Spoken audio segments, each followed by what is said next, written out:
Hello and welcome to the Canada News with your host Gurdwara. Now let's have a look on the headlines. The Ontario government confirms all COVID-19 restrictions will remain in place when the stay-at-home order expires on Wednesday until the province enters stage 1 of its reopening plan. Brampton West MP Kamal Khera raises issue of online hate. He said there is no place for it in Brampton. Premier Doug Ford has written an open letter to scientists and doctors on issue of reopening the school. Now news in detail. The Ontario government confirmed all COVID-19 restrictions will remain in place when the stay-at-home order expires on Wednesday until the province enters stage 1 of its reopening plan. Currently, stage 1 is expected to go into effect on June 14. The restrictions include a ban on indoor gatherings, restrictions non-essential retail to curbside pickup, and restricting restaurants and bars to takeout and delivery. Outdoor recreation and outdoor gatherings of up to 5 people will still be allowed. Premier Doug Ford is expected to take an announcement on whether schools will reopen the school year in the next couple days. Sources say Ford will meet his cabinet on Wednesday, and it remains unlikely a decision comes before then. The Canadian Federation of Independent Business has called on the government to adjust their reopening plan and allow the economy to open up immediately.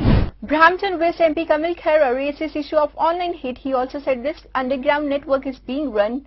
Khera also said there is no place for it in Brampton. This was followed by a briefing on the steps taken by the authorities to curb online hate. Dr. Perry, I want to start off with you, and I want to talk about online hate. I know you've teamed up with Facebook Canada to address instances of online hate. It is a topic that I know in committee we've certainly discussed here.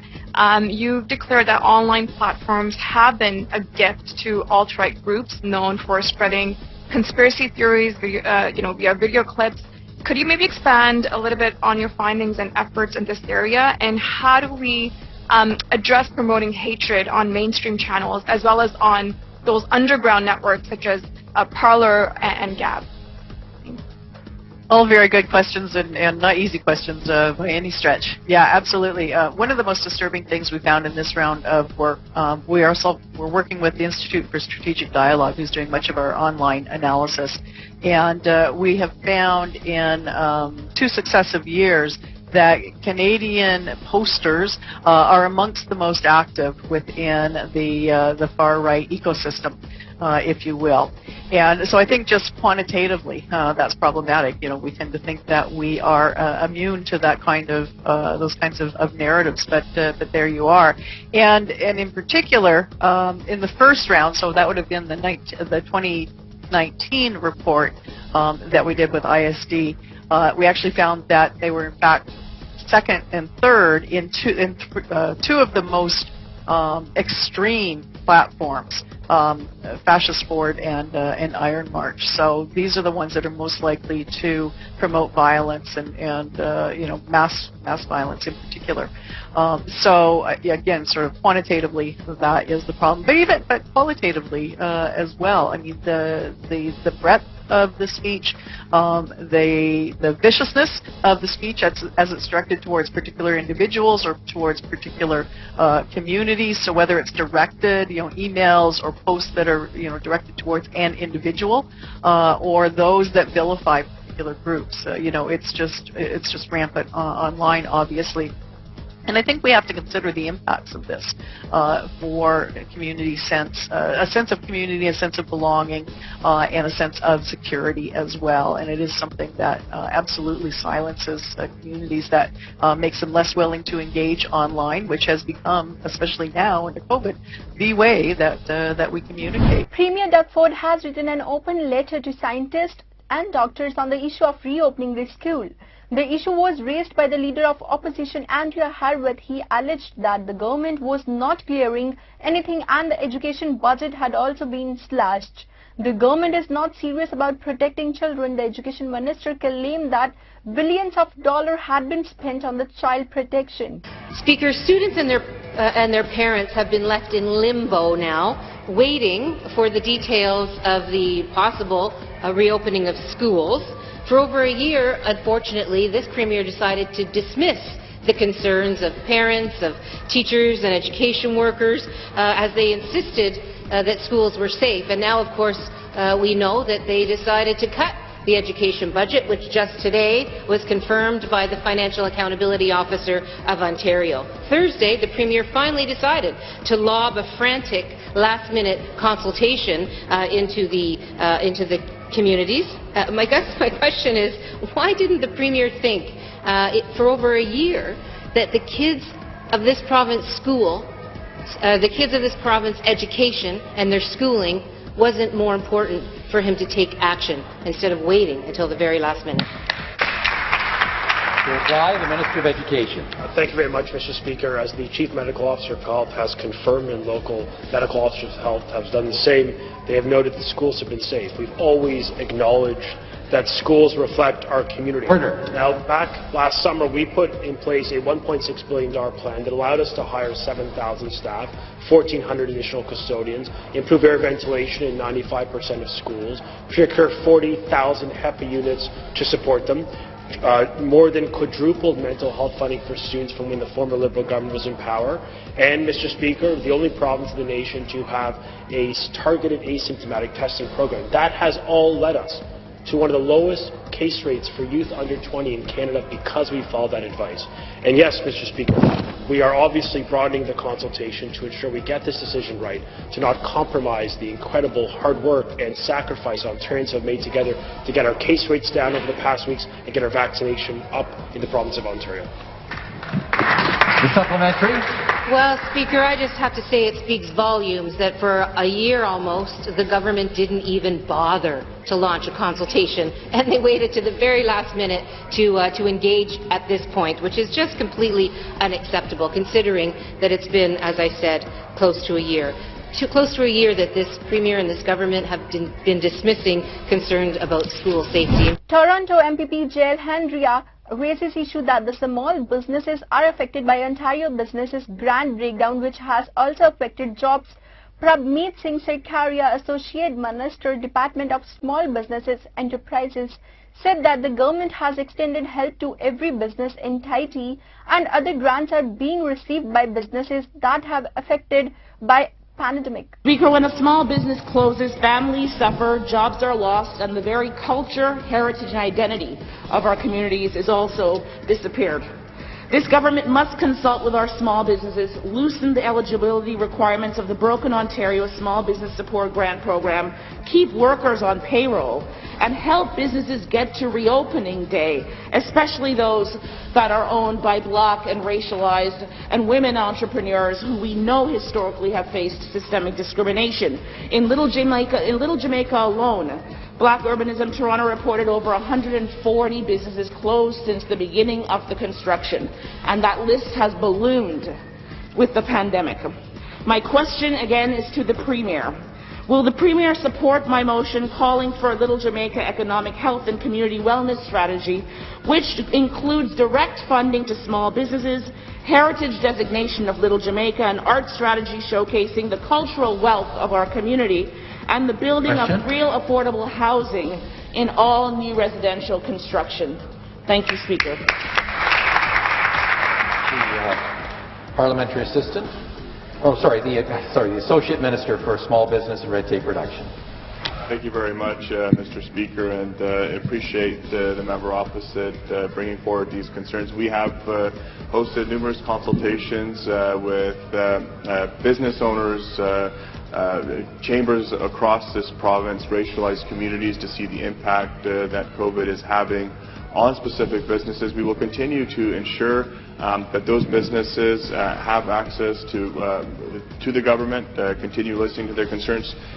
We have, to date, through the Ontario Small Business Support Grant, paid out over 110,000 small businesses, totaling over $1.5 billion in support. We've also put forward over 86,000 automatic second payments, totaling an additional $1.2 billion to support these small businesses that continue to struggle as we get through this pandemic. But as we look forward, Mr. Speaker, the reopening plan has been set forward. We're going to continue to invest in the digitization of... The member for Toronto St. Paul's come to order. Continue to do whatever we can to ensure that small businesses can get back on their feet. Ontario Premier Doug Ford has announced that the Toronto Maple Leafs and Montreal Canadians are fully protected from the vaccination against the COVID-19 to participate in the Stanley Cup playoff. 550 health workers who are fully vaccinated are also allowed for the tournament, while the rest are not allowed to go in this match. Well, we have fantastic news, Jamie. We were able to work with the docs all weekend, right up to midnight last night and this morning, and they gave us a choice, either 550 or nothing. And I'll take the 550 because we appreciate all the frontline healthcare workers that are going to go into a lottery system. And my only wish is I wish I could have 2,500, but the doc said 550, we'll take that. I want to thank Michael Freesdale, the CEO of MLSE, and his whole team down there, Nick Eves, and Brian Porter at Scotiabank, because all 550 are going to get a great Leafs jersey. Go Leafs, go. We're just, I'm so pumped up for tonight's game. Do you have any pregame rituals?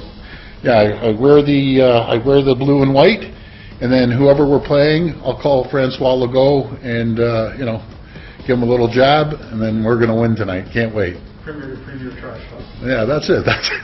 But he's a great guy, Legault. I love him. Fantastic. Next question is about education. Some of the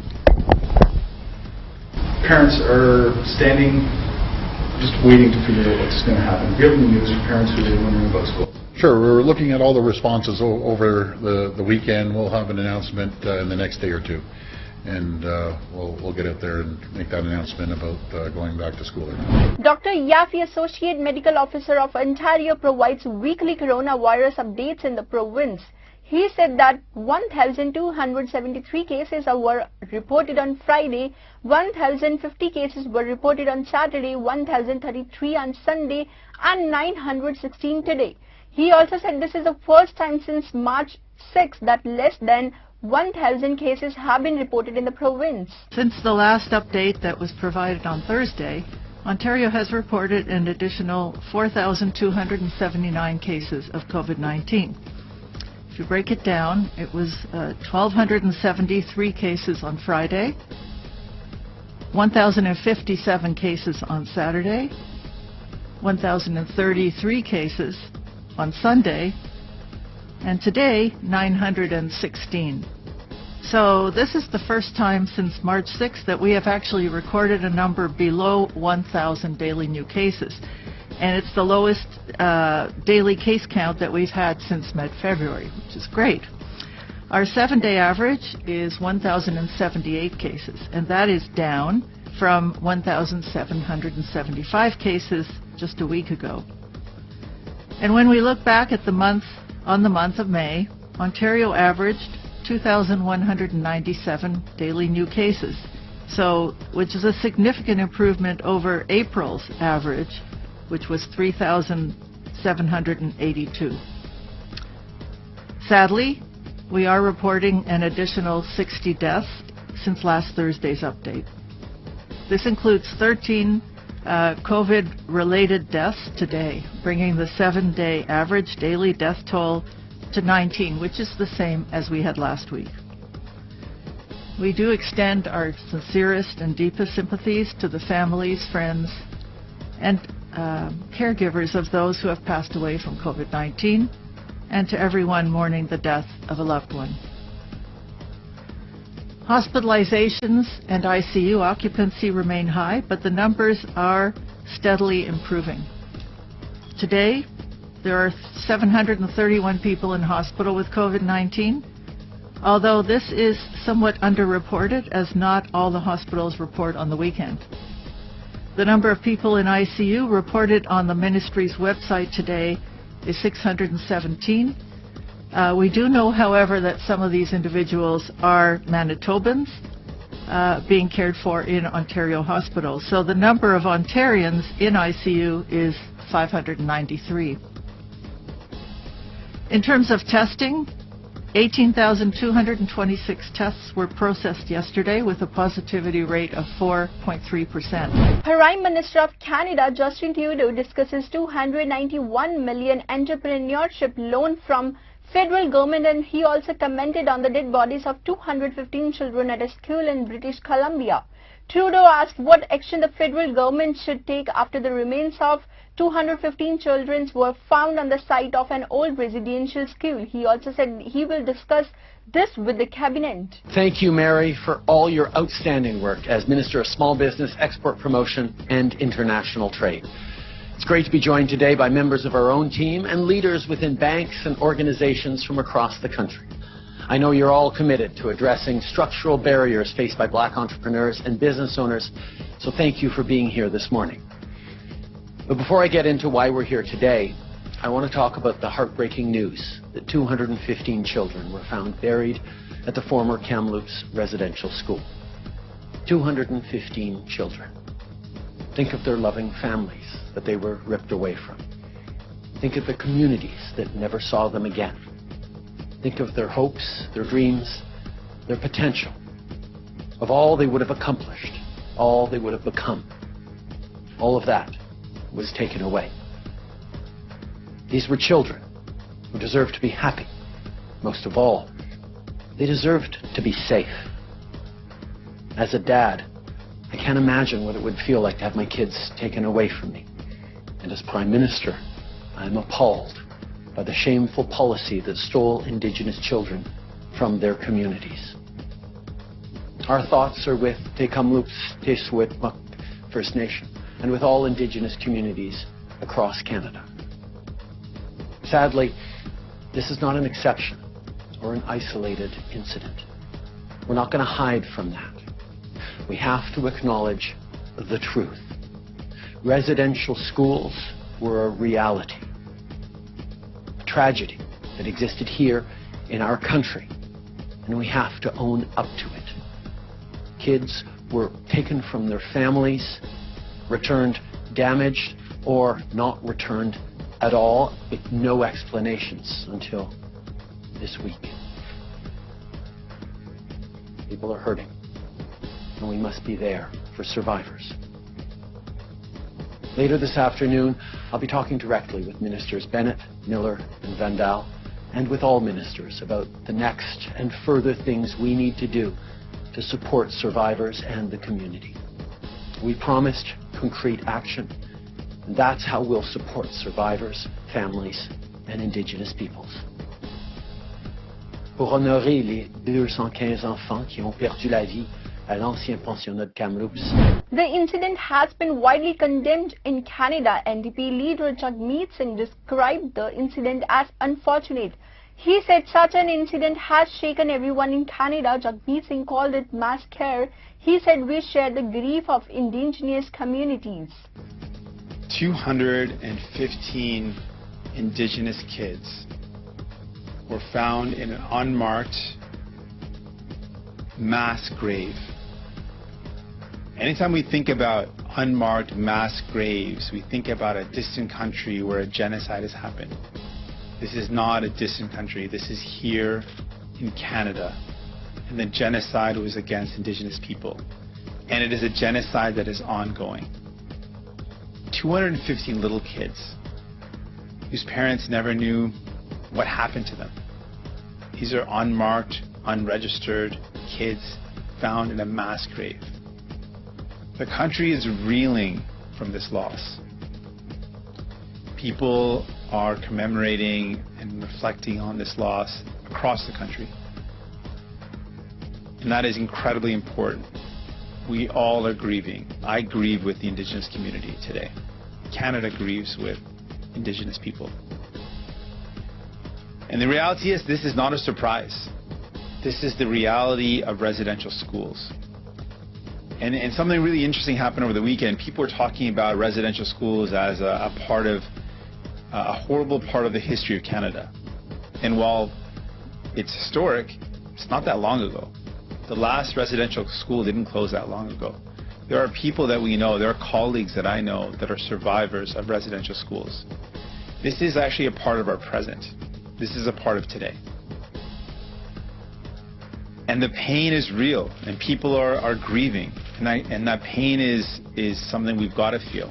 It is painful and it hurts, and we have to feel that pain so that we can use that pain to do something with it. And I want to make this really clear. It is not good enough for the federal Liberal government to just make symbolic gestures to commemorate this horrible loss. We are calling on the federal government to do something concrete. The Liberal government can't, on one hand, grieve this horrible tragedy, this horrible loss, while they are still taking Indigenous kids to court, while they're still taking survivors of residential schools to court. So we are calling on Justin Trudeau to stop taking Indigenous kids to court.